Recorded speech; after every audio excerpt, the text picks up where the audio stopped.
let's get started on an update from the story that we covered last week. A suspect facing 15 years behind bars for leaking top secret U.S. documents. Why? In order to, of course, tame his Discord kittens. Let's take a look. Classified documents from the Pentagon, including new information on what U.S. intelligence agencies knew about Chinese spy balloons, as questions grew about why the airmen had top secret security clearance. Chief Global Affairs anchor Martha Raddatz is in Washington with the latest. Good morning, Martha. Good morning, George. This morning, the 21-year-old Air National Guardsman accused of leaking those documents remains behind bars. But as for that Chinese spy balloon that grabbed the nation's attention for weeks, turns out it may not have been the only one. This morning, new revelations from that trove of leaked top-secret documents. This time, eye-popping information about Chinese spy balloons, like the one that the U.S. shot down in January after it passed over sensitive national security sites. The Washington Post reporting that the leaks reveal U.S. intelligence agencies were aware of up to 4 additional Chinese spy balloons, including one that flew over a U.S. carrier strike group in the Pacific and another that crashed in the South China Sea. The suspect charged with transmitting that information, Airman Jack Teixeira, arrested at his Massachusetts home on Thursday, worked as a computer technician with the Massachusetts Air National Guard. He made his first court appearance on Friday, accused of violating parts of the Espionage Act.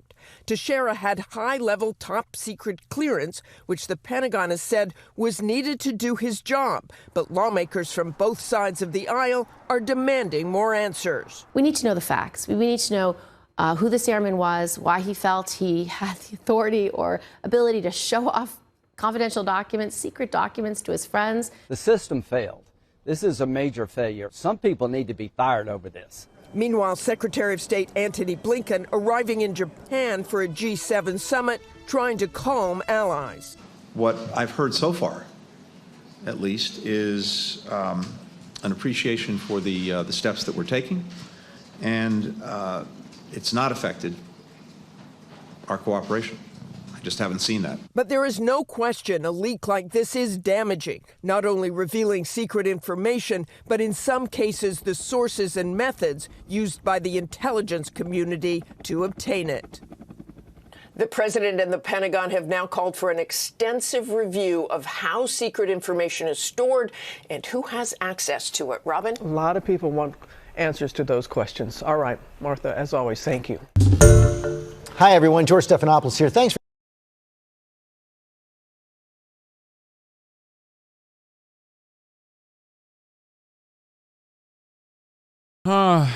You will never be Japanese Blinken before the U.S. government tries to ban Discord. No, they'll just like heavily surveil it. They will surveil it extra hard.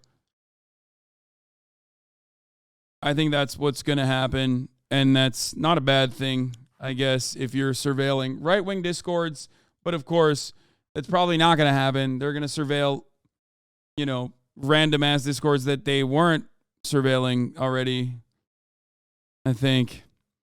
Like, none of this, I don't personally think, for example, that this will turn into, taking down all the fucking weird, like, cum tribute Discords or all the fucking cyber stalking Discords and shit like that. You know what I mean? Which is what Discord is for.